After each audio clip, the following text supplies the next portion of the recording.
East Bank Committee that the Vice Mayor has agreed to continue in the new term. So really appreciative of Vice Mayor for letting us use the council resources to continue the work of this committee. We have dropped, some of you may have noticed, we dropped the word stadium from the name. A lot of our focus in the previous term was around the stadium deal and taking a look at that and helping the public understand that. And that is more or less a settled matter now. So we've now become the Ad Hoc East Bank Committee officially. I want to thank, we've got folks from the Mayor's office here. We've got Bob Mendez and Sam Wilcox. We've got folks from the Planning Department here, Director Lucy Kempf, and Anna Greider, and Ben York is here. And there's another planning staffer whose name I often get, Rochelle. I'm sorry, I didn't want to say Rachel, which I've done a bunch of times. So thank you all for being here to talk through this with us. And this is kind of an introductory meeting. I know that a lot of our members on this committee are new council members, so may have paid attention to what was going on before, but we really appreciate y'all's willingness to serve on this committee to kind of jump into this work. I think that the Vice Mayor went with largely a lot of the members who are most geographically connected to the East Bank area. So if you look at the committee membership, you'll see the folks that are kind of closest to the impacted area. And we'll talk a little bit more about why I think that's really important and was a really good move a little later. But I want to get started. We have on our agenda, we're going to hear from Planning Director Lucy Kempf first. They have a presentation they've prepared, and then we're going to have questions and discussion following that presentation. And then we will hear from Chief Development Officer Bob Mendez and have another round of questions and discussions. And then at the end of our agenda, we're going to kind of have some discussion as a committee about what our kind of approach is going to be, our goals, our expectations, and then we're going to try to set our next meeting, which looking at early to mid-December for that, but open to suggestions and discussions from the body when we get to that point. So that's what we're hoping to accomplish today, and I will turn it over. Okay, we're actually going to go to Chief Development Officer Bob Mendez first. You're recognized. Apologies, I didn't set your mic on. Give it a try. Great, it works, thanks. Thanks, Councilman Parker. First, I want to say thanks for inviting us. It feels a little weird for me to be switching from the council role to this role, every once in a while, I have to be reminded I'm not in the council, but I know I don't get a vote, so it's definitely real. So we are going to have a presentation from Director Kempf first. Before we get going, though, I do want to say about the folks that we've got over at the table over here. The East Bank planning is taking a great deal of effort from our departments, and some of our best and brightest are working on the team, and you guys will be seeing and hearing more from them as we go through this process over the next 4 to 6 months. And so I want to just mention again, from the planning department, Anna Greider is full-time dedicated to the East Bank process. And from NDOT, Ben York is full-time committed to the East Bank process. Rochelle Albright is in planning, and she's helping us with communications. And I think a lot of you know Sam Wilcox from the mayor's office. And I knew as a council member that the department folks we've got are really awesome professionals, and I've gotten a much better perspective on that over the last month. I got to tell you that the job I'm doing wouldn't be possible with the folks on the East Bank team. So I want to say thanks to them first, and then we're basically going to cover, we were asked by the chair to do a level setting, what I'm calling sort of an East Bank 101 for how we got to where we are now. And then we'll start talking about where we go from here. And so with that, I'll turn it over to Director Kempf. Well, thank you, Bob, and thank you so much for your leadership and jumping in and helping to steward the Metro departments to this point. It's been a pleasure working for you with you in this different context. And for those council members that are new, I'm really excited to get to know you. I'm excited to learn about your vision for your districts. You're going to work closely with planning on rezonings and land use issues. And so it's lovely to see you again after the orientation. But I'm just want you to know, thank you for your service to our city. As Bob mentioned, actually, I'm going to move this just so I can reach. My goal is to go over sort of a Cliff Notes version of the East Bank work. It's about a 3-year planning process, so we're going to give you a condensed version today. If you have more questions, I know you'll ask them today, or we're happy to do a debrief with you one-on-one, or whatever is the best way to get you better up to speed. So we're going to start with background on the East Bank. Then I'm going to focus on 2 key project areas. One is around infrastructure and mobility, and then the other is stewardship of Metro-owned land. And so those are 2 key components of this project, but they're very different scales and very different kinds of phases. But that's what I'm going to highlight today. Then we'll talk a bit about sort of our current negotiations, as well as upcoming council actions, items we're going to bring before you. So what is Imagine East Bank? So this is one of the most complex planning endeavors that the city has undertaken in terms of the scope of the project and in terms of the kinds of issues that we were tackling. It is a broad vision and a framework that gives us foundational directions on quality of life building blocks. New neighborhoods in this part of our city that are connected by mobility networks, open space, high quality projects, and connections to major resources. So this is really about bringing a major piece of the city's core to life. And we have to do that incredibly responsibly so that it feels like it's part of the fabric of our city and not sort of a spaceship, right? And so many decisions are part of what that looks like. This vision document has been guidance, will be guidance for future rezonings, for example, and it has helped us think about next steps in terms of investments in this area. So many of you know where the East Bank is. It is in this hashed circle here, right in the heart, literally physically, of our city. It is adjacent to the outstanding neighborhoods of Edgefield, East Nashville, across from downtown, in such important context at River North, McFerrin Park, and other adjacencies. And so there are some real challenges with sort of the way the East Bank has developed over time. And so ensuring that this thoughtfully emerges as a great place requires great intentionality. Nashville Next imagined the East Bank as a real center for our city. It is highlighted here in orange, meaning that in 2015, we thought this is supposed to be a great place connected to transit. It's supposed to provide goods and services and housing and be a real center of investment, just like downtown. However, we are falling very short of that today. The East Bank study area, which was about 338 acres, has 127 acres of surface parking lots today, 0 housing units. It does have some riverfront access, but it is very much shaped by barriers. It's sort of a weird condition, right? Because you have the interstate system there, you have multiple bridges, but they're of such a scale, they don't feel pedestrian friendly, they don't feel easy to traverse and access. My friends in East Nashville say it's easy to go across the East Bank, but how do you get through it? And so we've listened to all of those comments and want a different kind of development pattern here. This is very much a legacy of urban renewal.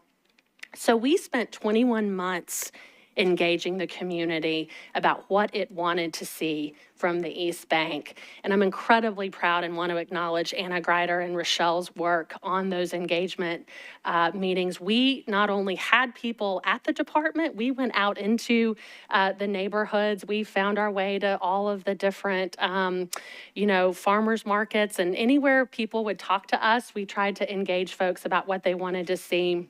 in the East Bank.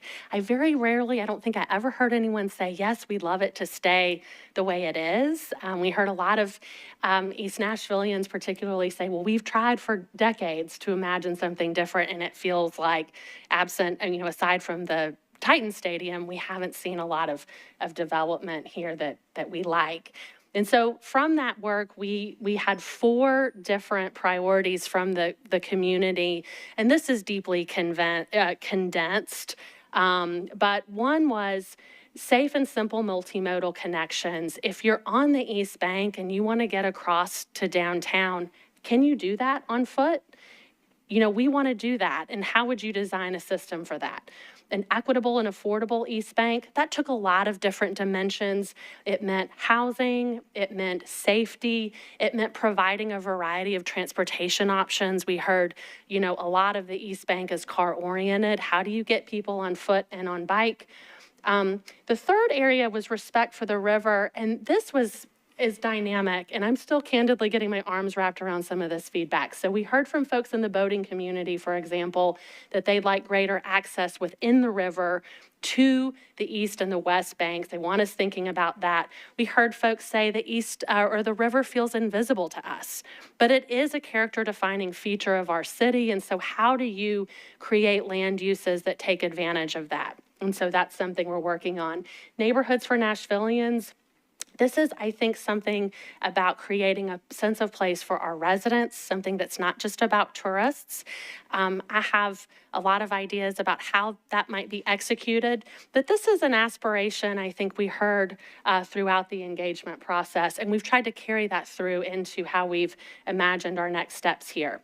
I've worked all over the county, and every neighborhood that you work in requires a different kind of work process. We've looked at North and South Dickerson Road. We're looking at Global Mall. This project required 3 different scales of work. And not all projects do. So don't be afraid and think, if I come to your area and plan with you, we're not necessarily going to have to do this kind of process. But when you basically are working with 400 acres that doesn't have a north-south street, this is what is required to bring that part of the city to life in a thoughtful way. So we looked at systems and networks. We wanted to make sure that the East Bank carried our goals around transit and wasn't an inward-facing development that only served itself. It had to meet the needs of the city. Second scale, looking at the neighborhood, what kind of context do we want to pursue given the outstanding neighborhoods around it? Last but not least, we have 113 acres of Metro-owned land here. That's a public trust, and so we did a deeper dive in that space. The resulting vision, and this is an illustrative plan, and so what that means is you have a concept of how we think this area could evolve to meet those community goals that we talked about. Just to orient you a little bit, if you're looking on the left side of the screen, that's north, you see River North. That's an area where we're working with Oracle and others on development. As you move to the right, what you'll see are several areas where there is private development and investment. And so Metro's role here is different. In my mind, Metro's role is about ensuring that those private developments are well behaved and that they're being served by multimodal networks that encourage people to use bus service, and they're not just using cars and creating issues not only for this area but the surrounding areas. When you get to the central waterfront, you hit Metro-owned land, and here our responsibility is different. And so all told, we're talking about many hundreds of acres here of land that's both public and private. And just to give you a sense of what that means in terms of the scale of this project as compared to, say, other projects you're familiar with, we've got a couple of reference points here. So you know the Gulch. The initial land for the Gulch was first purchased in 1999. There were about 60 acres of land there. The number of phases was so many that Market Street said, we really describe the Gulch development in eras, right? There are 5 eras with many phases within that, and there are 45 buildings, and they're only partway through the development there. But that gives you a sense of how the Gulch developed over time. They're still working on it 20 years later, and it took time. And so that's one message I want to offer to you today. The East Bank is going to take time to develop. It's not all going to develop at once, right? It's going to come in phases. I think it's really important to have a vision to ensure that those phases happen appropriately in the way we want, but that doesn't mean implementation happens immediately. The second is Nashville Yards. That's something right now that's underway. 2015, 18 acres, the 13 buildings there. So multiple phases of development, multiple instances where you're seeing new projects as part of that. So 2015, there's only 80% complete. Music City Center, 2006, there were several buildings, 2 buildings associated, that the hotel and the center itself. And I should say all of these projects had some infrastructure investment as part of that. This project, a portion of KVB was built as part of this. So it is not unusual when we have these large scale projects to have infrastructure investment as part of that. Okay, so that's a bit of context for you to think about the East Bank. So we turn our attention now to the East Bank. We're at 550 acres. 330 were in our study area. The metro-owned land is about 110 acres. Our initial development that we're focusing on is 30, right? And so when you put that in context with the other developments that I just showed you, I hope that you'll draw the same conclusion as I, which is the East Bank will develop in phases. It will develop over time, and it is a really significant, complex project as compared to some of the other work that we've pursued. Is that the conclusion you've drawn on in week 3, Bob? Yeah, and this is a thing that I've really, in my first month on the job, wanted to help have the team help me get a better understanding of is, I'm just going to be blunt, during the football stadium conversation, there was a sense of wave a magic wand and we'll have an East Bank. And that's fine. That's fine. But the reality is now that it's time to build it, it's important to understand how the pacing and size fits into what we're doing. You know, for me, of the examples, Nashville Yards is maybe the most relevant because we can see that. It's 20 acres. We're talking about 30 acres for the master development agreement we're about to do.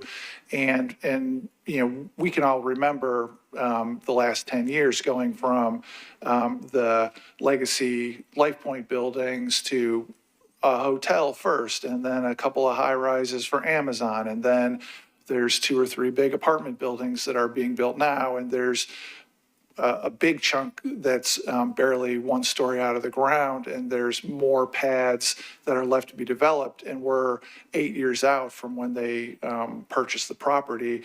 And we're looking at a bigger piece just for the Fallon master development agreement. And I think it's important when we get to the conversation a couple months down the road about what's going to be in the agreement is to understand the pace and scale, the sheer scale of what we're doing here is enormous, not only compared to what's been done in Nashville previously, but you'd be hard pressed to find as much municipally owned land undergoing major real estate development anywhere in America right now. And that's a piece that we want to make sure to work into the conversation before we get to what the terms will be a few months down the road. So I think that's a really good segue. I mean, one of the challenging aspects of this project is that it is happening at multiple scales, and that while the delivery may happen at multiple scales, it is important early on to protect the future that we want. And so there are some early actions we may ask you to consider that aren't implemented for several years down the road, particularly around transit investment. So I want to turn to the end of my portion of the presentation to talk about these 2 areas today. So the first is infrastructure and mobility.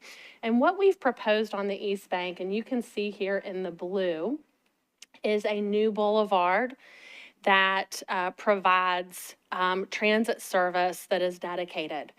And when Steve Land talks to me about what the city needs from a transit perspective, it's about reliable service, and it's about assuring that people feel like it's predictable, timely, et cetera. And part of that is dedicating the service. And so we have created a concept for the boulevard that would provide for that. That must necessarily connect to other existing transit routes, Murfreesboro, Dickerson, and elsewhere. To be meaningful, it has to do the heavy lifting for the rest of the city. And so that's a big piece of what we're looking about. You'll see the 3 dots there, and I'll explain those in a moment. The second scale of investment is very different, and it's a different kind of project. It's in yellow, and that's the Metro-owned land. And here we will invite a conversation about specific land uses like a transit hub or like housing, which I know is of such interest. But when I think about explaining this project, I think this captures the challenge of talking about those 2 scales and the phases within those 2 different scales. So just turning our attention for a moment to the regional mobility transit piece, we talked a little bit about the importance of providing service through the East Bank and making sure that it meaningfully connects elsewhere. We have looked at a BRT, bus rapid transit. That's just in line with what our WeGo team has recommended. And we're looking at dedicated transit lanes, a north-south route, and then ensuring that that serves downtown, parts north, and then Murfreesboro. There are 3 vital pieces of infrastructure necessary to accomplish this transit vision here. The first is negotiating right-of-way for the boulevard itself.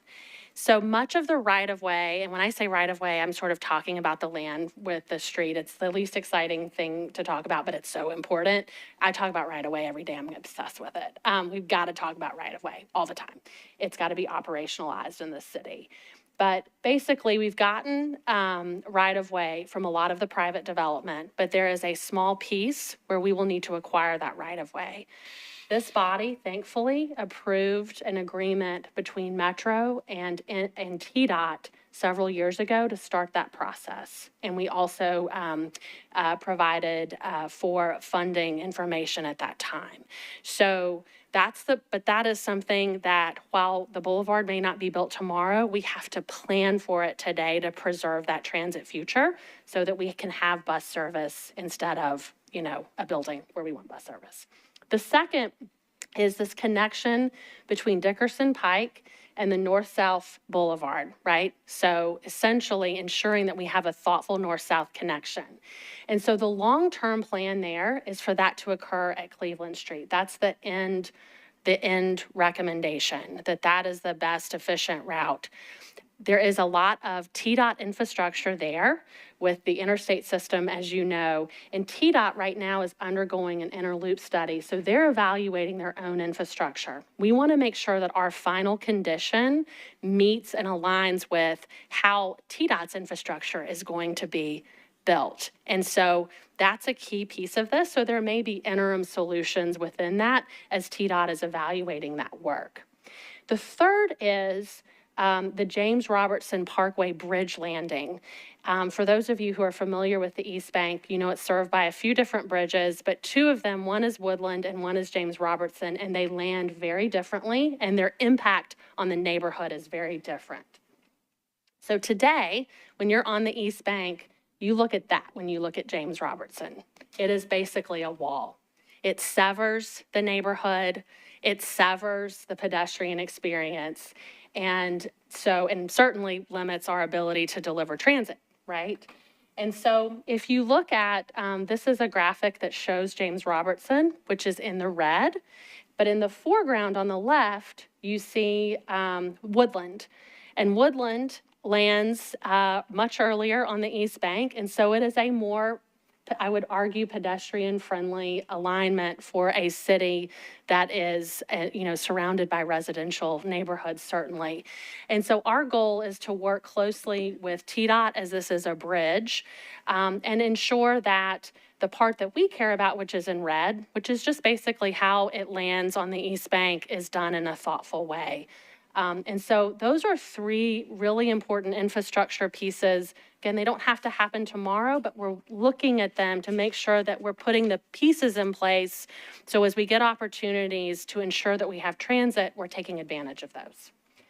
Okay, I'm going to move on quickly to the second piece, which is the stewardship of Metro-owned land, going back to that large image of the East Bank plan, and then we're going to hone in on that area in black.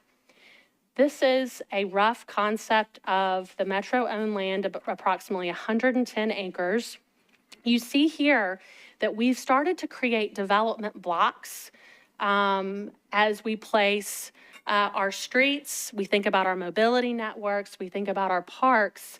And so this is the framework that we're beginning to think about for the use of Metro-owned land. I will share that as part of the East Bank plan, there was one use that we recommended, aside from the stadium, a specific location and a specific use, and that was the mobility hub. Mobility hubs are things that have to have specific context. We worked with WeGo and we identified the specific spot for that use. The other blocks could accommodate the kinds of mixed-use development that we heard might be of interest to the community, and that could include housing, that could include neighborhood-related uses, cultural uses, and the like. So to take this to the next step, we knew that we needed to work with the private market who can deliver things like housing and can deliver things like neighborhood retail. And so we worked with council, your predecessors, to create an initial development area, which is shown here in red and green. And these are future parcels that council said, yes, you can go forward and start to think about partnership with a private developer to do development here. So right now, where we are is, I think we can consider uses. We've strongly recommended a transit hub, but there are other uses I mentioned: cultural uses, stormwater management, mixed-use neighborhood development, including housing. And this is really critical. As we were going through the Envision East Bank plan, we heard how important housing is for creating a neighborhood, but also addressing Metro's many challenges around attainable housing. And so we engaged through our housing team and Angie Hubbard, the Affordable Housing Task Force. I don't know if y'all are familiar with that effort, but the Affordable Housing Task Force looked at community input, they looked at data, and they recommended some goals for housing for phase one of the development. So remember that the initial development area is going to have many different phases. And our goal was to communicate at the earliest time of development, at the earliest opportunity to create an agreement, that we should invest deeply in housing, and they recommended deep affordability for that development. So that might be the first building, it might be the first agreement, however we want to shape that. But that was what they indicated. 2 key points: they did not look at basic infrastructure when making that recommendation.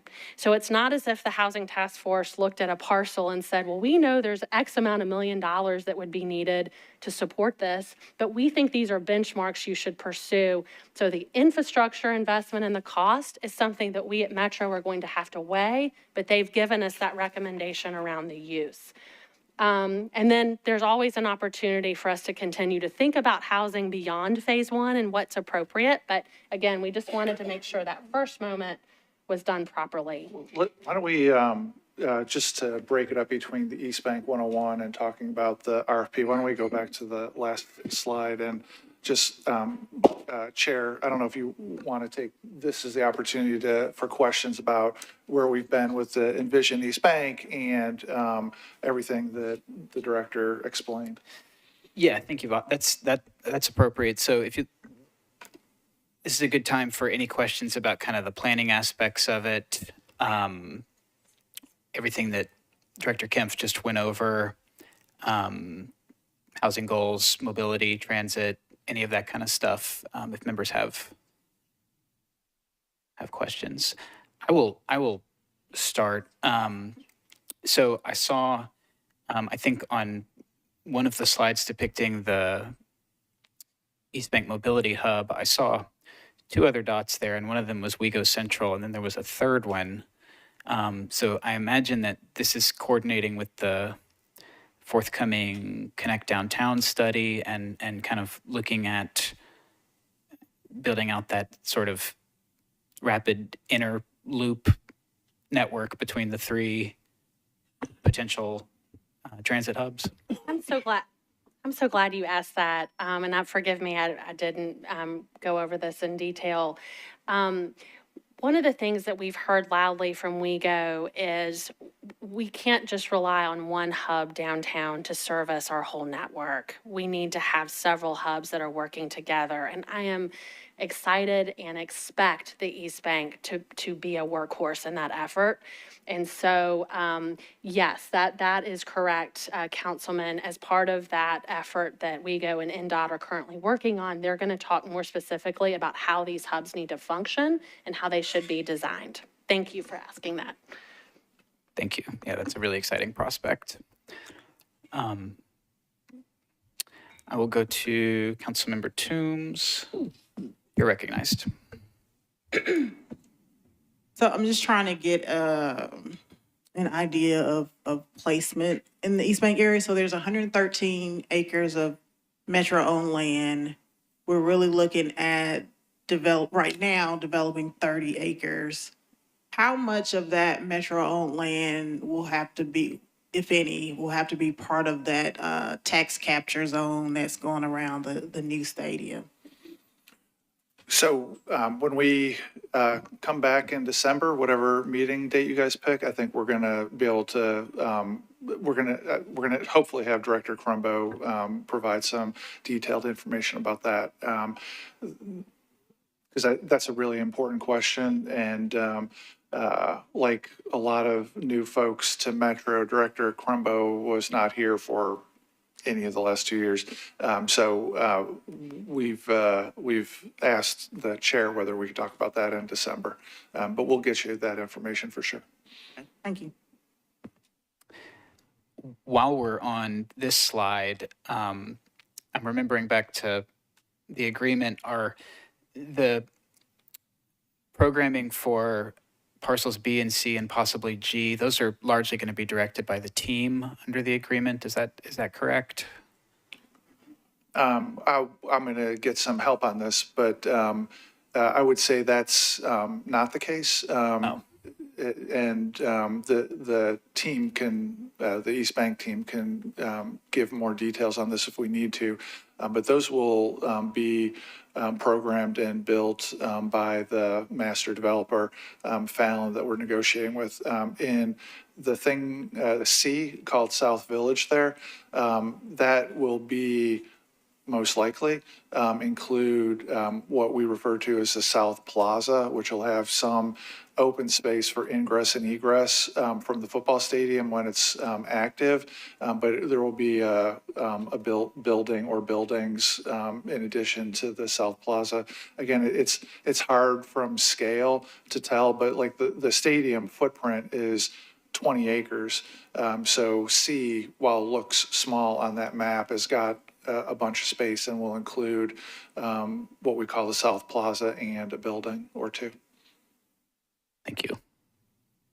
Did I get that? Yes, Director Kempf. Well, so I'm happy to go over the RFP process, but I didn't want to jump out if anybody has any other questions about the planning piece of this, because I know there have been some questions about the RFP, and I want to make sure I can address those. Do any of our newly elected council members who are serving on the committee or attending the meeting have any questions for the planning phase of the presentation?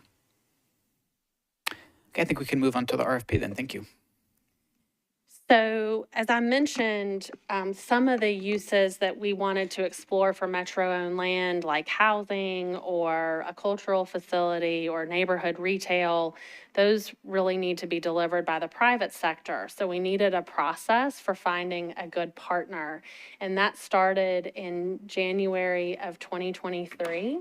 And there were 3 basic phases of the RFP process. And basically, our goal was to find a qualified partner. And we did that by asking a lot of different kinds of questions. We started off very big picture and said, if you looked at our vision, how would you deliver that? And we didn't really give a lot of constraints. And so we got a number of different responses, and it was actually helpful because we could see how different developers might approach a project of this scale. Well, so then after we had those big picture responses, we had information, we were able to narrow the field, and we eventually got to a point where we needed to get to an apples to apples comparison of how the developers think and solve problems.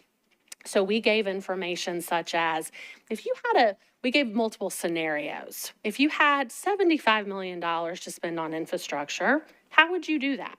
How would you work with us to deliver this number of housing units? How would you help us deliver a cultural facility? And so the responses helped us level set their information and helped us basically be able to select a winner based on common scenarios. We didn't want to have a winner selection when developer A gave us this scenario and developer B gave us something totally different. I know that that created some uncertainty, however, that we gave those scenarios and in the addendum. And I want to clarify, the purpose of our solicitation was to select a developer partner. It was not to negotiate.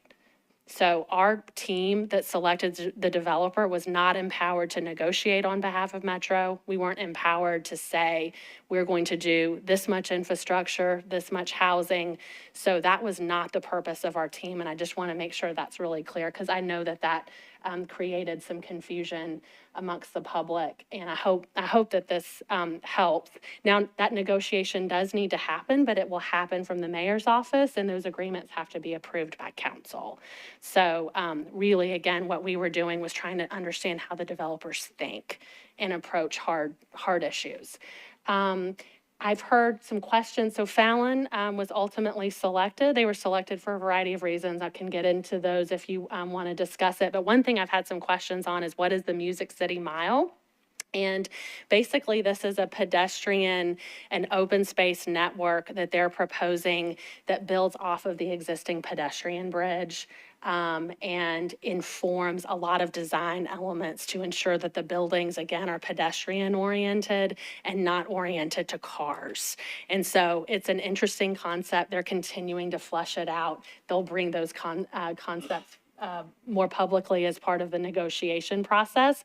But the Music City Mile is sort of a new concept. It's not a reframing of the boulevard or our greenways or anything. It's a way of infusing the whole development with sort of a pedestrian open space plan. It's pretty interesting. And then, but Bob, if I can hand over sort of the current status of the negotiations from there, unless you wanted to entertain questions about that. No, Okay. I'll go ahead. So just picking it up, the idea that the RFP process was not a negotiation. After those dates that are up there, the intent to award Fallon the agreement was September 11th, 3 days before the election. And then the protest period for that bid award was on Friday, the 22nd of September, which happened to be the Cooper administration's last day in office. And the new mayor was sworn in the next Monday. We asked Fallon to give us a couple of weeks to figure out what's going on.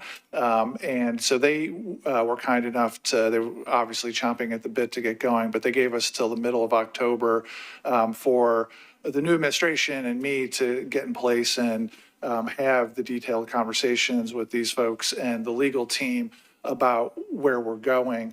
And so we started having actual conversations with Fallon about 3 weeks ago.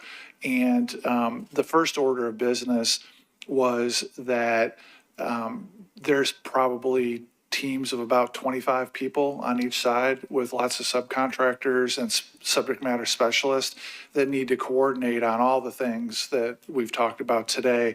And the first order of business was simply to get the process of how we're going to handle negotiating everything we need to do about the infrastructure and land use and who's going to pay for what, how to interact with the Titans in the shared spaces, and the pace and the timing of the negotiations. So we've spent these several weeks getting really frankly organized at all the levels of contact between the respective teams and to build the relationships with the Titans for the parts that they're going to have to negotiate with both Fallon and us and the city for the shared use spaces. And we are, I feel confident saying that I think we've got an agreed understanding with Fallon about all the points of contact between Metro and Fallon and our respective subcontractors and consultants. And from here, we're going to be working on setting firm pacing for the negotiation so we can get to the finish line and present something to the council and get it approved. The goal is before the operating budget process starts in May. That would tell us that we would need to file legislation somewhere around the second half of February. And that would leave, say, first reading in the beginning of March, a couple meetings for deferrals for the conversations that'll need to take place, and seeking approval by the end of April. And everybody knows or will learn, if we get into the operating budget season, we'll basically have a 3-month delay because we won't be able to just collectively have the bandwidth to do a multi-billion-dollar development and the operating budget at the same time, or at least that's what history would indicate. So that's our goal as far as what we're trying to do. The other way I would describe the context of what's going on in the negotiation, as Lucy described, the Envision East Bank Plan, which was put together through a lengthy public process, was approved by the Planning Commission a year ago this month, I believe. Maybe it was October. So it's about 12 and a half months old. The RFP responses from Fallon were effectively their take on how they would put the plan into action. And during that process, all straight through the summer, straight through the end of September, at no point in time did planning say, hey, Fallon, we really like these 10 components of your proposal, but these 3 or 4 components, can we work on those? That sort of feedback was not provided as part of the RFP process. We were just receiving information.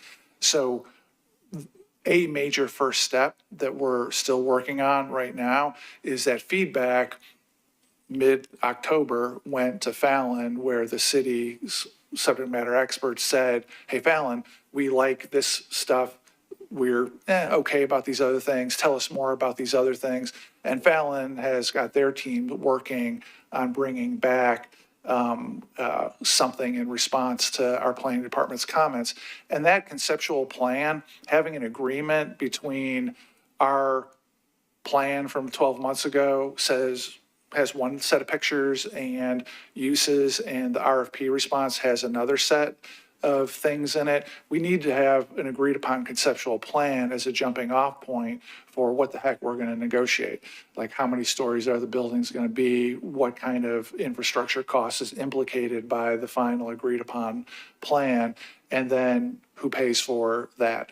So we are trying with the legal teams to negotiate as much of the non-monetary things as we can, while we have time for the design professionals to get an agreed upon plan, so then we can negotiate the monetary things later and still hit the timeline we're trying to do. I will, back on the timing, I don't want to beat a dead horse, but in any universe where we didn't have a football stadium opening in March of 2027, the timeline that we're discussing for negotiating this with Fallon would be considered very aggressive.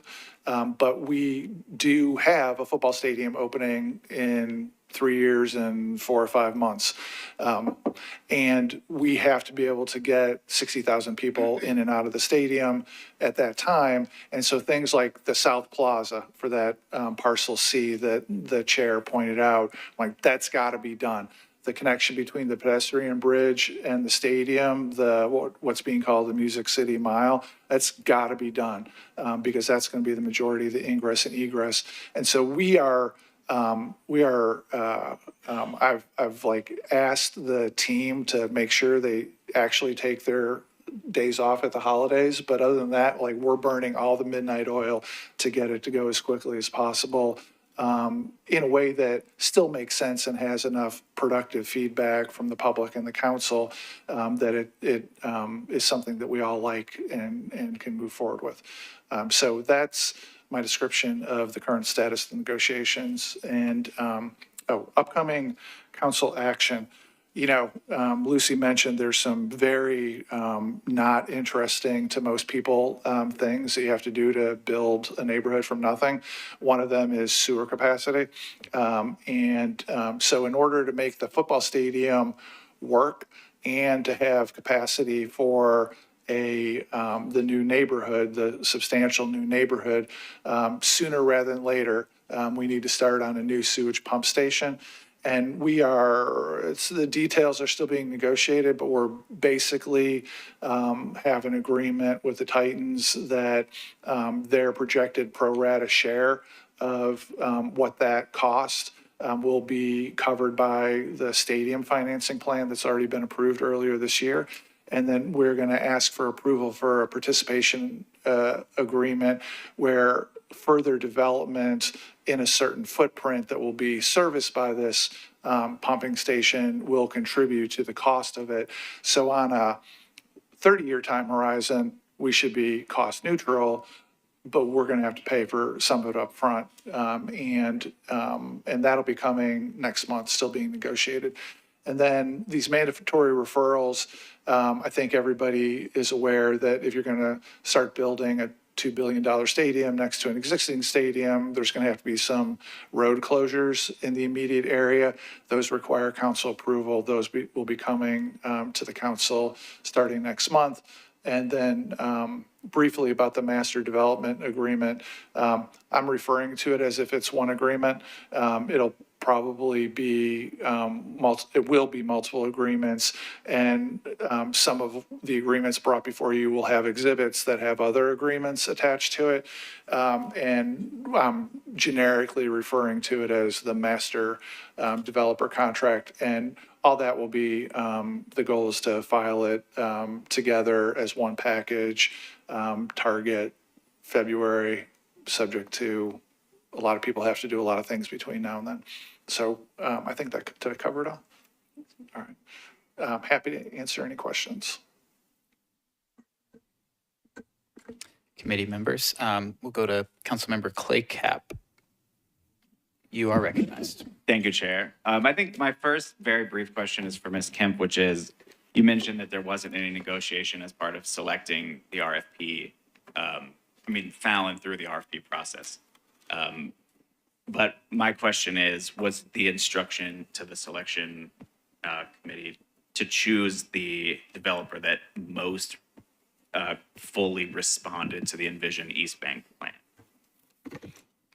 Yes, that's what we tried to accomplish. I just wanted to, in saying that, I wanted to say, we weren't trying to decide how much infrastructure investment was needed or how much of X, Y, or Z and putting that on the table. It was more, how are you going to respond? Yes, thank you. But the selection, the basis for the selection was which proposal Yes. was most Yes. fully responsive to the various parameters of the Yes. planning document. Yeah.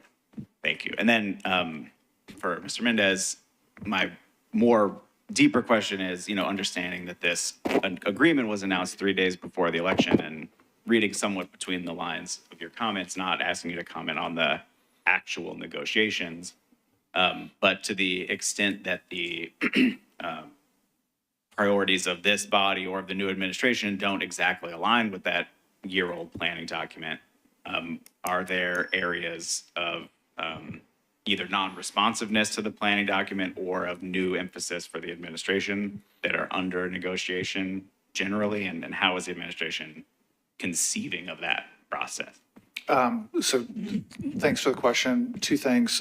First, to add on to Lucy's response, it was, of course, also, in addition to the responsiveness to Envision East Bank, also capacity to do this sizable project was an important part of any procurement process.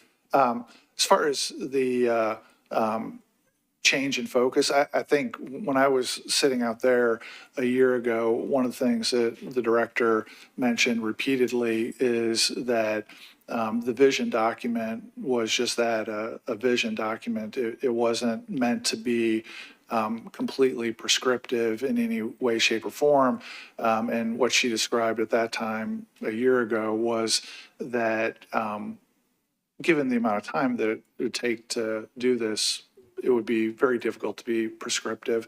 And, one thing that is easy to pick on and is an example right now is, I think it's well known nationally, post-COVID, the office space construction market is very anemic.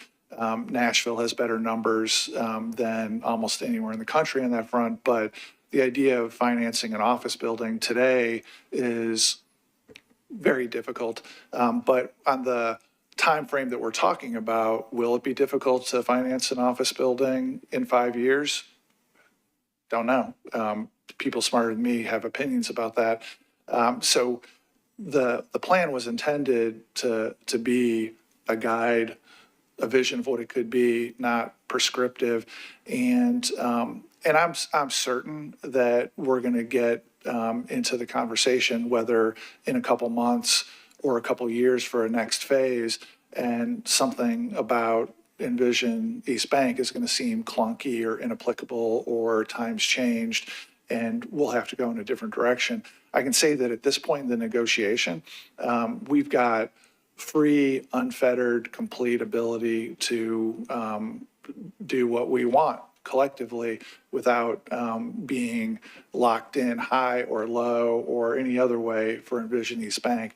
There's some things that I think almost the entire thing, the community, if you ran the process right now, I think almost all of it would be pretty close to the same. And there might be some things that would change. I don't know if that answers the question, but we've got the maneuvering room to do different things if that's what we collectively want. May I, Chair? Yes, sir. Thank you, Mr. Mendez. I guess, and I'm sensitive to their ongoing negotiations with which you entered, I'm sure, with significant constraints, and so I don't want to ask you to comment on those in any way that's inappropriate, but could you share what the administration's broad goals are through that? Or maybe let me ask it another way. When you say we collectively, are you envisioning a process of sort of continuing to come before this committee to keep us posted on how the negotiations are going, or does the administration intend to sort of show us a contract in mid-February? Well, I'll be here as often as you guys want to meet, so I'll commit to that. At this stage, one of the things I mentioned is we don't have an agreed conceptual plan because we just gave feedback to Fallon for the first time a few weeks ago about what they proposed. It is the intention of the negotiating team to have a proposal that matches what Envision East Bank broadly assumes. And through the meetings that I assume this group is going to have, I intend on being as open as I can be about the things that we're considering that impact the financial nature of the deal. And at this point, no offers have been made or received by either side in the negotiations. We're literally still we've just organized the negotiations. So I know I'm being a little bit fuzzy, but the answer of, are we just going to show up with a contract in February that there's been no prior discussion of these are the things we're considering? Do you want 100% affordable housing? Do you want $0 in infrastructure costs? Do you want 60 stories or 20 stories like the Envision East Bank plan? Like, we're going to have, I'm here for that discussion as we get farther into the conversation. Thank you. And yeah, I certainly understand the constraints under which you entered into these negotiations. Thank you, Councilmember. See Councilmember Coopin. Let me find your button and you'll be recognized. Vice Chair Coopin. Thank you, Chair. This is either to Mr. Mendez or Director Kem for both. We're hearing a lot of conversation around TPAC and the potential movement. I'm not sure if it's too soon in the process to speak about that, but can y'all comment on where that is in the potential site selection or kind of where that is in that process? I'm happy to answer that. This is a core part of the having an agreement on the central plan. We are well aware that TPAC has expressed an interest in a particular parcel. The mayor has asked me to convey, and I have conveyed, and I'll tell you in nearly, I think, as close words I can get to it. What we've conveyed is that we will be absolutely as transparent as possible about where we are in the decision-making process about a location for TPAC, and we will get an answer to them about where the location should be as quickly as possible. And that as of today, the most transparent answer is that we don't have a response yet. We have, and TPAC knows this, we have elevated figuring out a TPAC location that is agreeable to everybody is about as high a priority as we've got in the process. Because TPAC is such an important part of our landscape in the city, and it would be such a large user that it drives some of the planning stuff that Lucy is about to talk about. I thought you were gonna. I wasn't. Oh, well. Couldn't I would just- compete with that. Only thing I would say is during the community conversations, I do think we heard that there's a big interest in cultural uses. I think just not doing something monolithic on the East Bank, how you execute that is an art. But I think cultural uses were something that folks favored. Was that what you wanted me? Yeah. Okay. Thank you. All right. Thank you, Vice Chair Coopin. We will go next to Councilmember Vo. Thank you so much, Chair. Thank you for the presentation.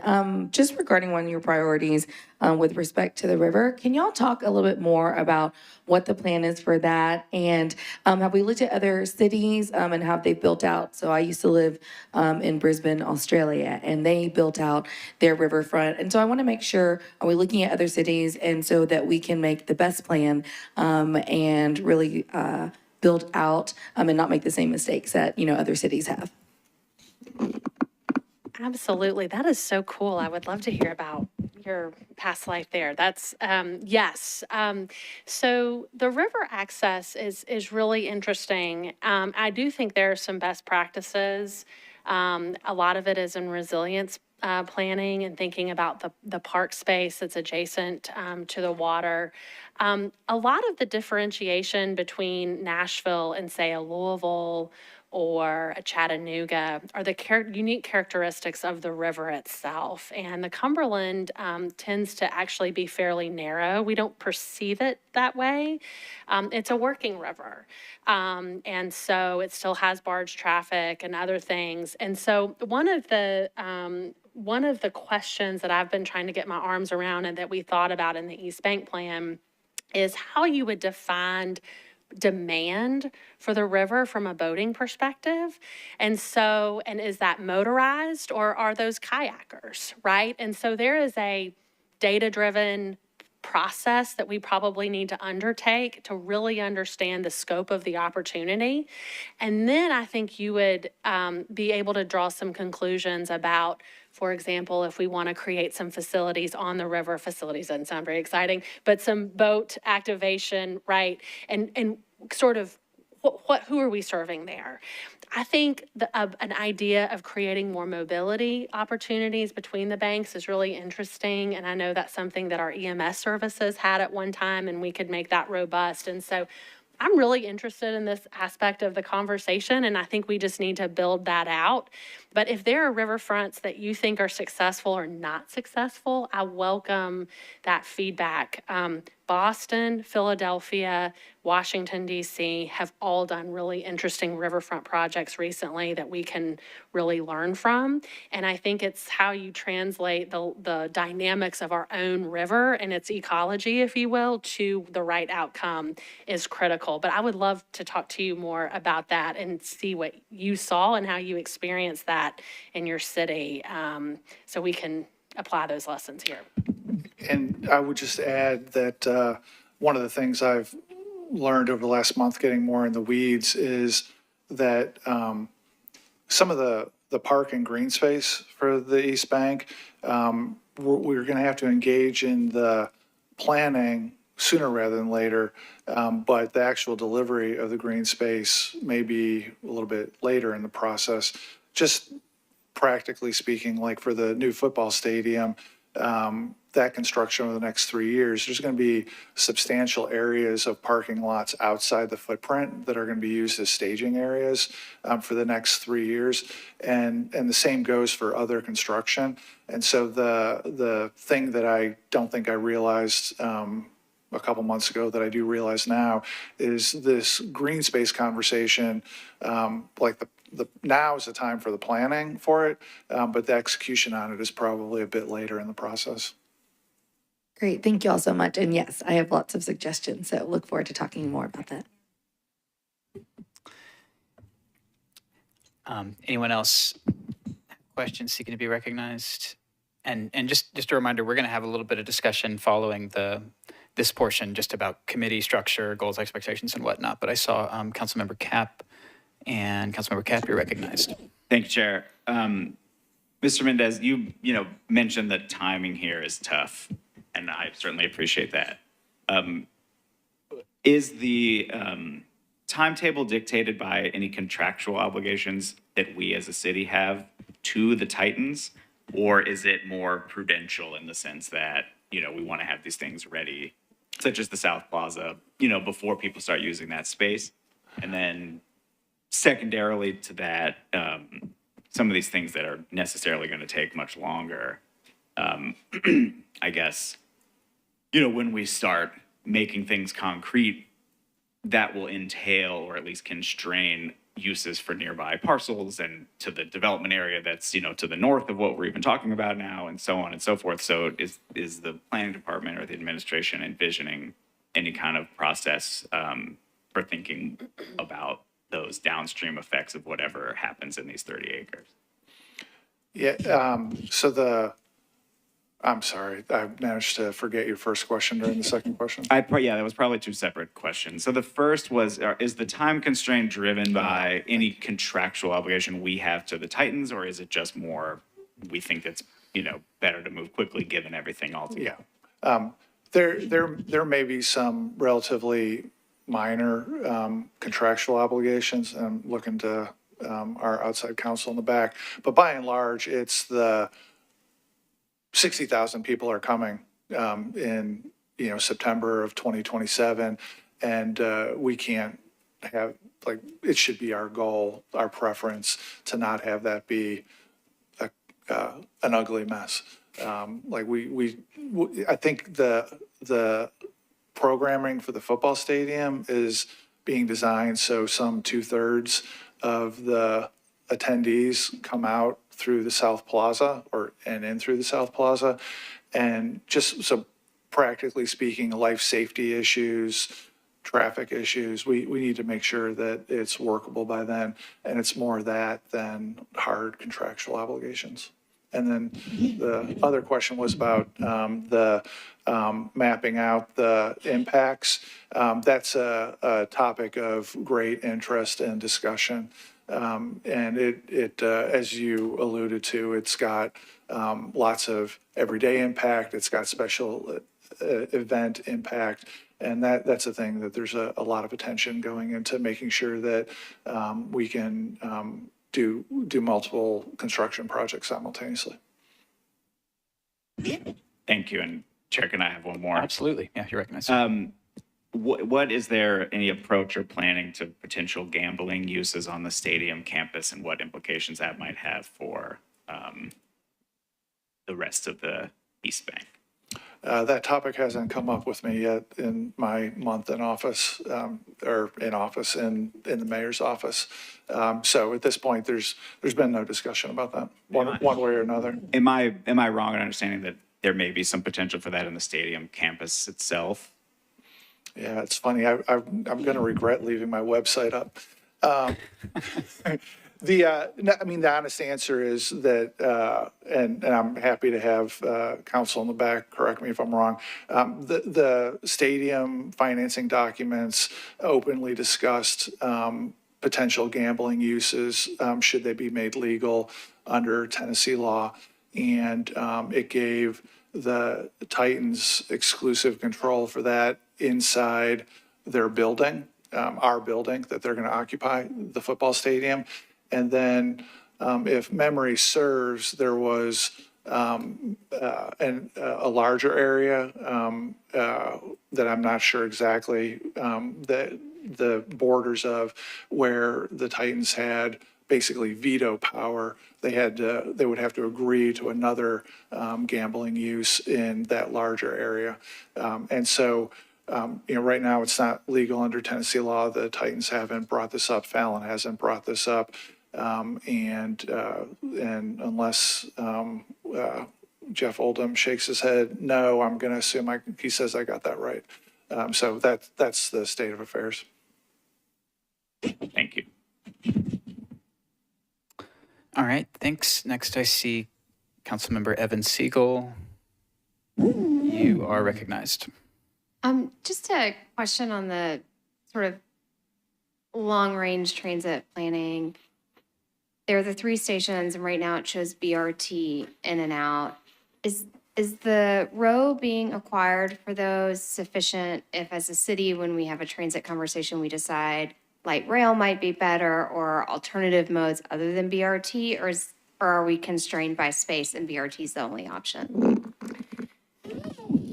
That's a good question for WeGo, but I will say we asked them to future-proof the right-of-way so that if there was an alternative, that they would accomplish that. But if you want to get into more detail than that, I might suggest we have Steve Bland follow up with you. But that was a conversation. I want for planning, to make sure you have land use transit integration, but we want the transit agency and NDOT to have the ability to work with the community on the best mode. Thank you. And just, I think that answer relates to the boulevard on the East Bank. I think out Lafayette and Murfreesboro Pike, that's not really part of the conversation we've been having. But I think the general consensus on that is that once you get far enough out on Murfreesboro Road, there's plenty of space, and there might be some choke points closer in. Thank you. Thank you, Councilmember. I got Councilmember Clay Cap again. You are recognized. Thank you, Chair. I noticed that in some of the maps that were shown here, some of them show a bridge on the south side, that north-south boulevard, and much of the planning documents is sort of premised on a bridge entering the East Bank from the south. But in some, particularly that WeGo map, it didn't depict that bridge. So I guess I have 2 questions. One is how essential is that bridge to the functioning of that north-south boulevard? And this is the second question for Mr. Mendez. Is the negotiations with Fallon premised on that north-south boulevard as depicted on this map, or at least roughly as depicted? So what we try to show in some of these are immediate conditions, and then, planning, you can't get planners to not think about 30 years down the road, right? And so our immediate goal with WeGo would be to focus on these 3 hubs and to deliver, via KVB to Murfreesboro Pike. And, delivering service to downtown is critical. We expect the Connect Downtown plan to flesh that out and how that would work. And to be clear, that's what's the dotted line that's shown there is the existing KVB bridge. That's existing. And that has been WeGo's platform and thinking for, I would say, many, many years. That is not a new concept. The extension to the south, I'm looking for the map that might show that. So there has been some long-term discussion, is my cursor showing? Sorry. Where sort of the point on the south with the yellow and the red line, having some additional bridge extension there. I would describe that as an important long-term idea that needs to be evaluated. That's something, when NDOT gets into its work, it will evaluate the right extents based on land uses and other things. We want to keep our eye on what might be way down the road, but for right now, and the project before us, this is really what we're focused on. And so two things in response to the other question. The other bridge that's shown, I guess, I'm not sure it's actually been shown on any of these slides because we're trying not to use, but there are depictions of a hypothetical future bridge that would head off toward Napier. And that, nothing we're doing is premised on the need for that. I'm again, more knowledge over the last month. I'm told that WeGo has long been comfortable with KVB as their connection to get to south of Broadway, and that the KV bridge was built with transit in mind, and that they're completely comfortable with that as being the southern exit for a boulevard on the East Bank. And then the rest of what you mentioned, so Fallon is operating the assumption that the transit boulevard will go through the IDA as shown here. That's the between parcels E and F on the one hand and D is the boulevard. So you can see by the initial development area, the transit boulevard ends at KVB in this depiction. That's what they're operating under. And then the only other thing that I would mention is that at the northern end, Lucy discussed the idea that what we've shown is a Cleveland Street connection. And depending on TDOT, that may be more of a long-term condition, decade plus out, where there would be an interim solution before then for the northern end of the boulevard. Thank you.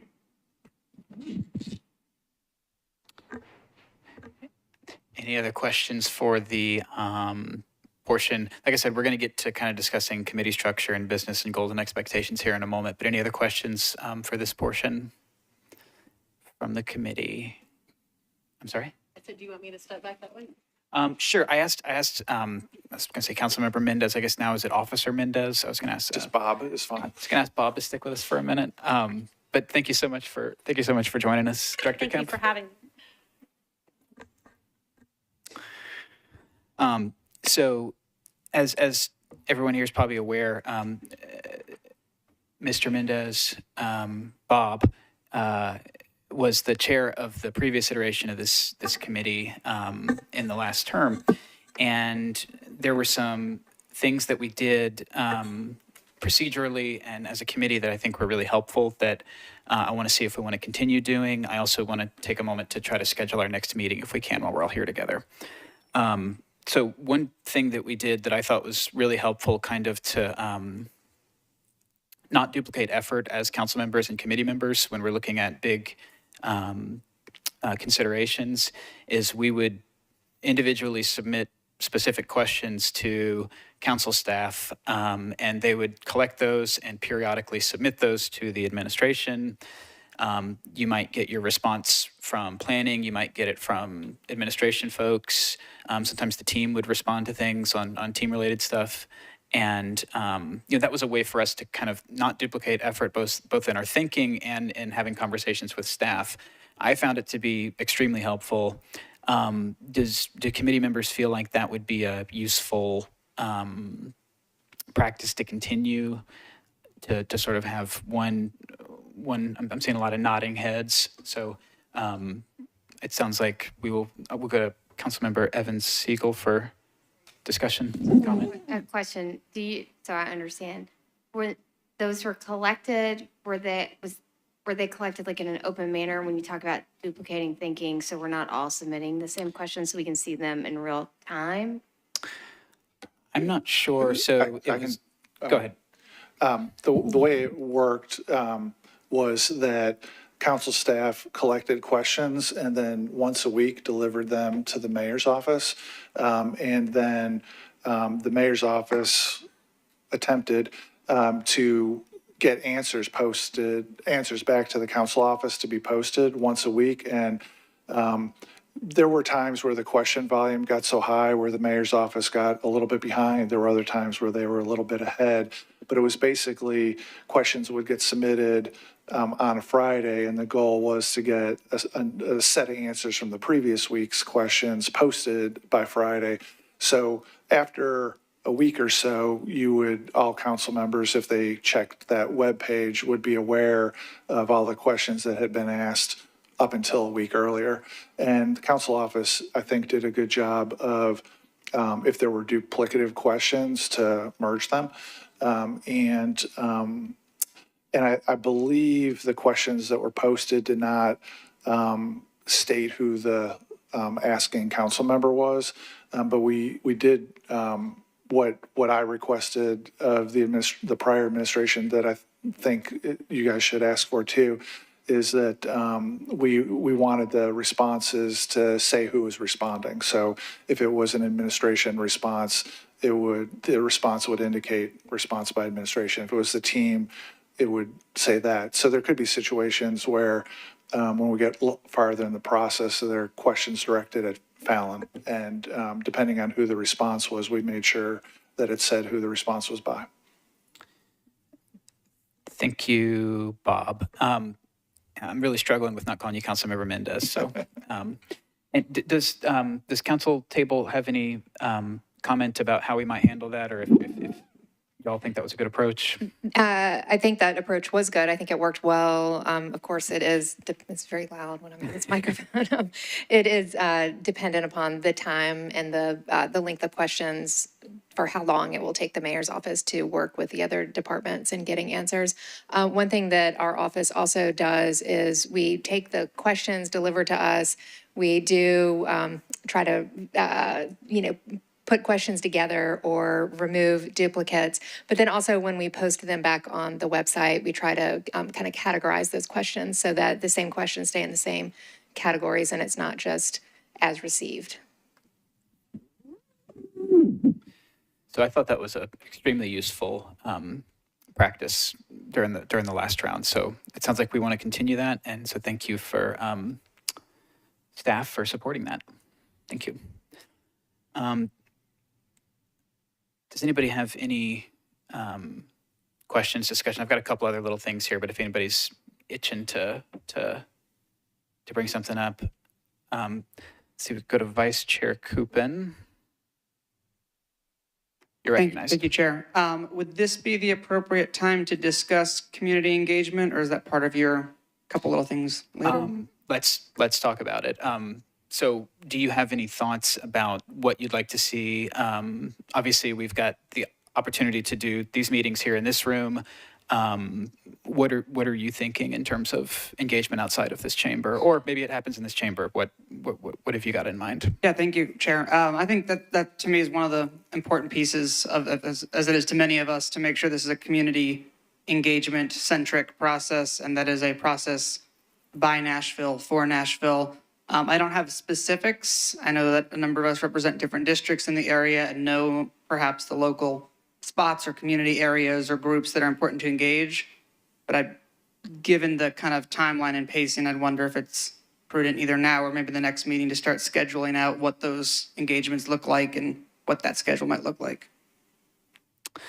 I think that timing-wise, my instinct would be to have some kind of community engagement event scheduled, maybe multiple, but at least something scheduled for when we're going to roughly have the contours of an agreement for the IDA, for the initial development agreement. That may be when it's filed, that may be after it's filed and fully public, that we may know enough about it before it gets filed that we feel comfortable kind of going to the community and asking for feedback on it. I mean, I'm thinking that's probably late January or February. We could ask Mr. Mendez if he has any thoughts about when we might know enough to have something enough to share with the community that we could solicit feedback. I think Councilmember Cupid's idea of discussing this in December probably makes sense, just because I'll be in a better position at that time to talk about the pacing of the negotiations. Do folks feel good with discussing that? And we'll go to you guys next, but just generally, does that sound appropriate to folks? Cool. I saw Evan Siegel first, and then we'll go to Cap. I think that makes sense for the substance of what the final plan is. I do think with community engagement, there are so many unknowns and people are nervous, frankly, about how you take the plan and that turns into terms and that turns into a lease. That some level of community engagement on what just the mechanics of the process are might be helpful before we actually then get into terms, so that the community understands that they are still at the forefront of the conversation. And that's not always the most interesting part of the conversation, right? But if we talk about this, how would you, if you had a new client, explain to them what is happening? I think that piece is going to be really important. Yeah, absolutely. Do you have any sense of what that might look like? Would that mean maybe having in a comment period at the December meeting? Do you think that would be a valuable way to begin in that direction, or what do you think? I think that having a public, I mean, I think we have to have a public comment period, don't we, under state law anyway? If they're actionable items. Oh, so we don't. I think a public comment period would be nice, but I also think just sort of an update, you know, the timeline of being presented to council and when it's out there is nice, but also just maybe even it's, you know, answering questions on the website and then opening up somehow for question that way. But, you know, will there actually be a term sheet, right? Or is it just you're going to discuss terms and then go straight into an agreement, right? That sort of level of information, I think, could be helpful for people. I can tell you that one right now. There will not be a term sheet. And that's just the pace of it. We've made the decision in consultation with Fallon and the respective, I don't know, when I get on the legal team calls, it's like 16 people. And I think they're all lawyers. And just from the pace of what we have to do, having a term sheet, which would inevitably involve basically negotiating twice, there really isn't time for that. And while the election has sort of caused a bit of a reset, the reality is, you know, a year plus and literally award-winning public engagement went into Envision East Bank. And the goal is to have the negotiation put that into reality. And so if this were a completely blank slate and there wasn't the engagement process around Envision East Bank and that having been approved, and already have the $2 billion football stadium already approved, it would be different as far as trying to figure out what the public wants. But for a starting point, I'm using Envision East Bank. Things I liked, things I didn't personally like, I'm taking that as the organizing guideline. And so in this context, having a separately negotiated term sheet is not something that we're going to do. I think in light of that information in particular, discussing this in December and then figuring out where we are in timing and then figuring out community engagement makes sense, right? Because the community now knows, like, there will not be a term sheet, there will not be preliminary terms. We are just at this point riding along. Thank you. We've got Councilmember Cap next. Councilmember Cap, you're recognized. Thank you, Chair. I also want to support as robust a public engagement process as we can possibly manage. And I would be quite delighted to invite this committee to have a meeting in District 6. And I'd be perfectly willing to travel to anyone else's district as well to do community feedback.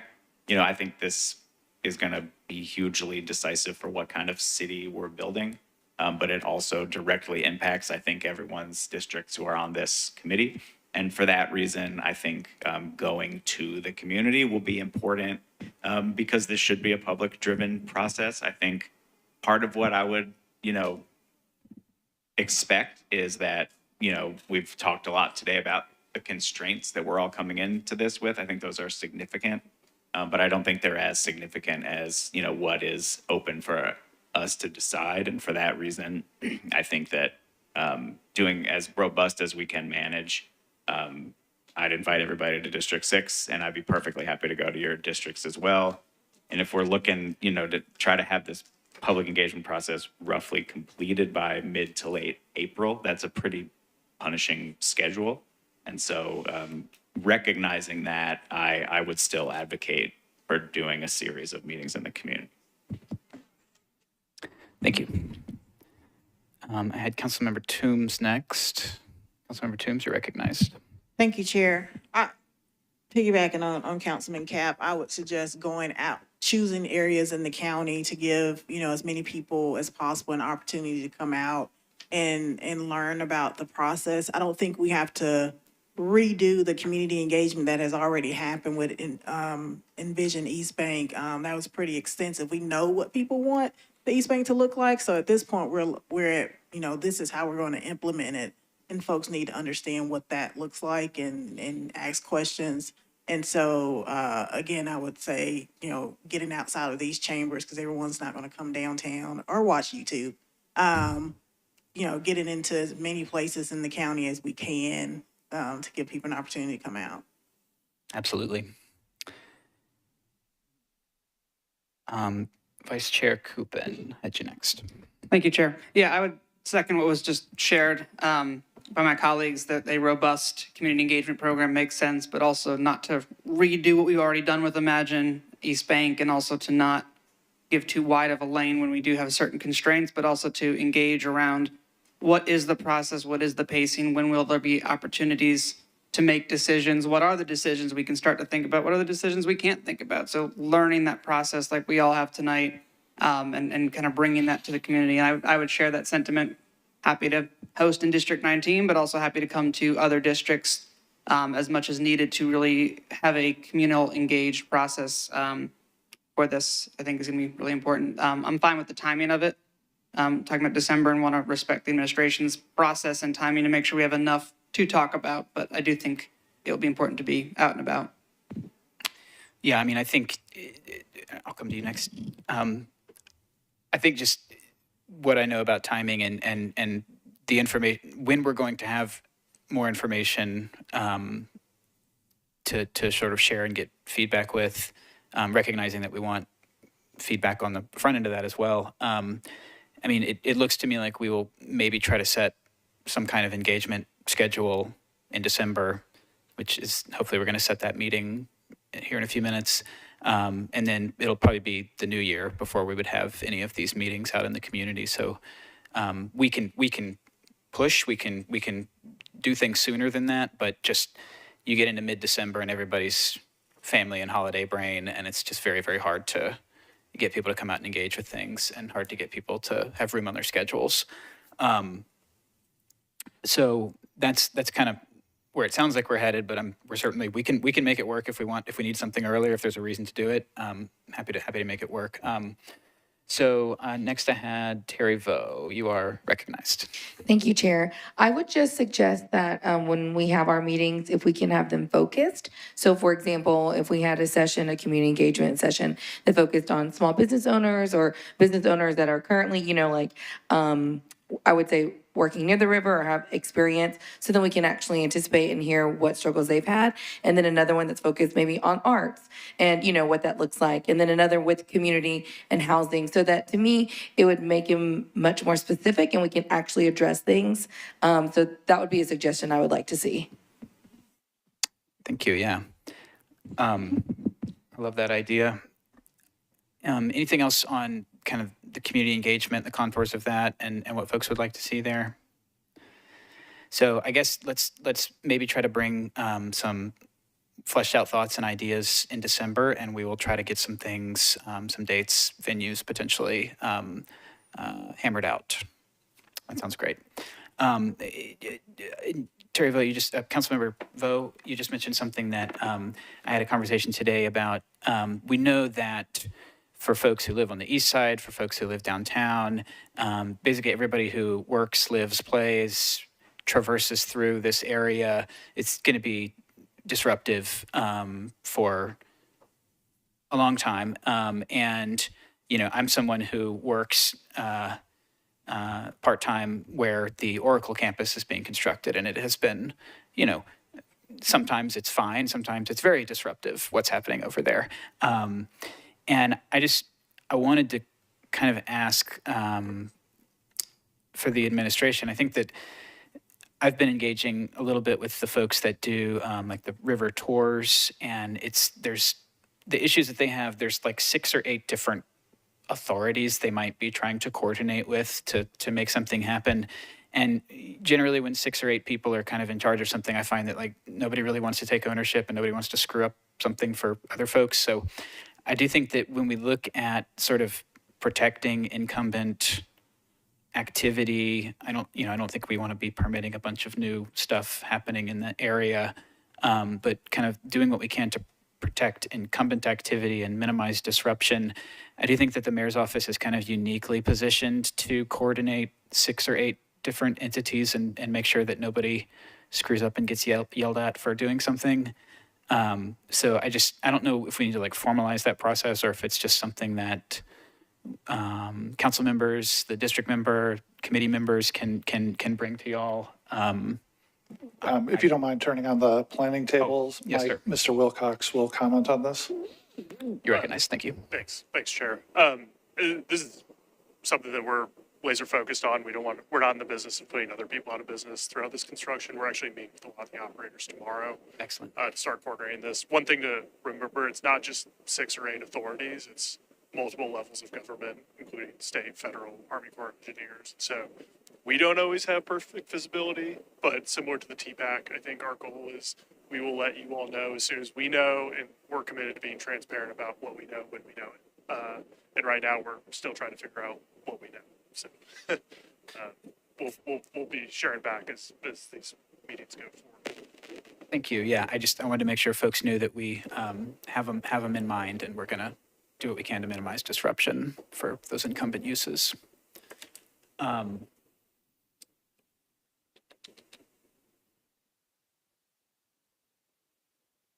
Those were the big things that I wanted to cover. Oh, the meeting date.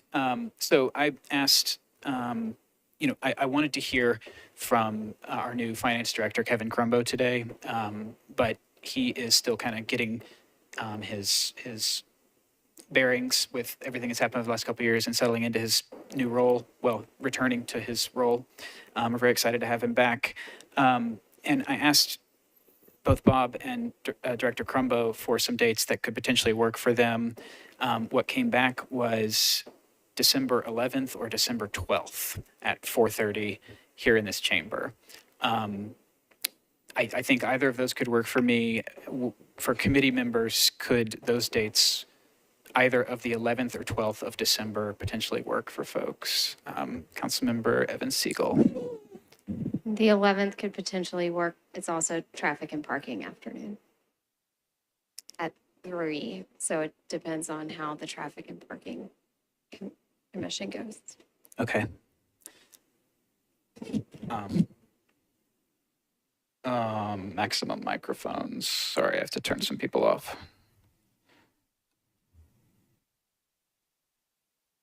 I saw Councilmember Toombs. The 12th works better for me. The Minority Caucus meets the second Monday of the month. So we'll be meeting on the 11th at 5:30, but so I could either leave early if we meet on the 11th or the 12th. Okay. And just the caveat, we will have to make sure that we can use the room as well. We'll have to check with staff and make sure that there's nothing scheduled here. Let me go to staff real quick, and then I'll get to Vice Chair Coopin. So as of now, the chamber is available for both dates at 4:30. And I can double check the Metro-wide calendar to see what other conflicts there are. Did I have Vice Chair Coopin, and then I've got Terry Vo after that. You're recognized. Thank you, Chair. The 11th would work for me. The 12th, unfortunately, would not. Not to throw an extra date in there, 13th is wide open, but I'm sure that was not an original consideration, but just throwing that out there. Okay, so the 11th we've got both the Minority Caucus and traffic and parking conflict, but that does work for, okay. And Councilmember Vo. Yes, I prefer the 12th is better for me also. Okay, thank you. Do y'all want to try to pick one of those dates today, or do you want me to kind of take all that in and then pick one, or how do you want to handle that? Any thoughts, Vice Chair? Is there a potential for another date or two to be introduced if there's conflicts across both of those days? We can ask. What we'll find is that generally, it's amazing that everyone's here today. This might be the only time that happens. We all have a lot going on. We're all very busy. So Bob, do you think it's feasible to see if Director Crumbo has other dates that he could be here with us? I mean, if you talk for another 60 seconds, I can find out whether he answers my text message about the 13th. Tell a story. But, I know you want to hear from Director Crumbo, and so we would need to check with his calendar. Yes, I think that's a priority for the December meeting. Back to you, Vice Chair. Just a follow-up question if we're looking at the 12th, is there a particular time? Are we looking at? It's 4:30 4:30 is our default, yes. And the reason I go with 4:30, there's a bunch of different schools of thought about timing of meetings, but a lot of us have community meetings. I have, 6, 8, 10 a month outside of council and planning and everything. And those tend to start at 6 or 6:30. So the thought is if we start at 4:30, even if we have a 2-hour meeting, you can Zoom over to a neighborhood meeting and still make it. And I tend to like Wednesdays because there tend to be fewer community meetings scheduled for Wednesdays because a lot of people have church. The 13th is available. 13th is available. Can we do a show of hands instead of going one-to-one here? Could December 13th work for you? I'll give everybody a moment to check out your calendar.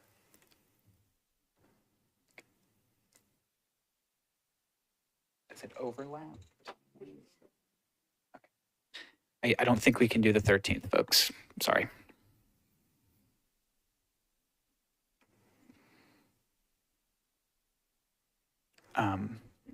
Go to Councilmember Craig.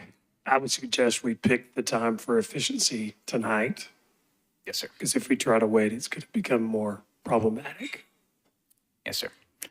And at the risk of being difficult, I think it would be awesome if you guys could decide, or the chair unilaterally decide on a series of dates for a couple months out, just so we can all get them locked in, make sure we're available. Okay.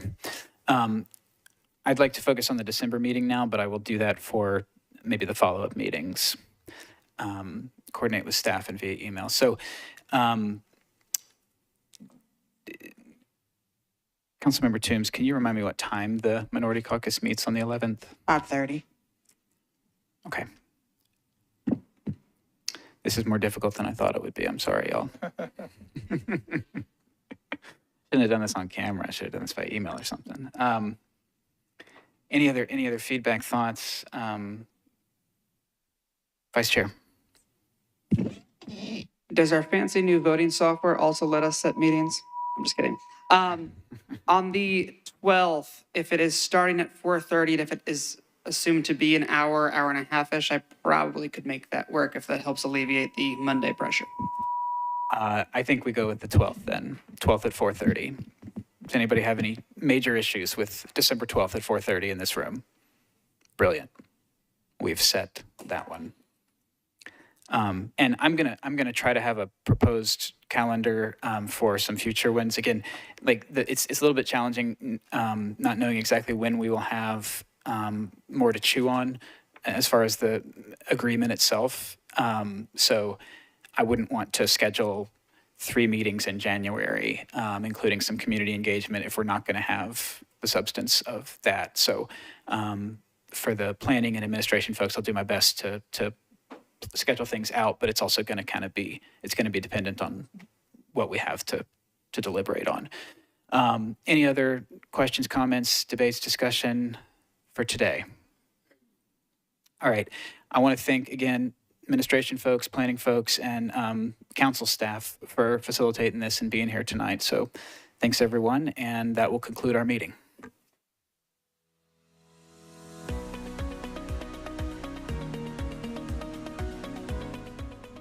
This has been a service of the Metro Nashville Network. If you would like to see this presentation again, or for more information on this and other programs, visit nashville.gov.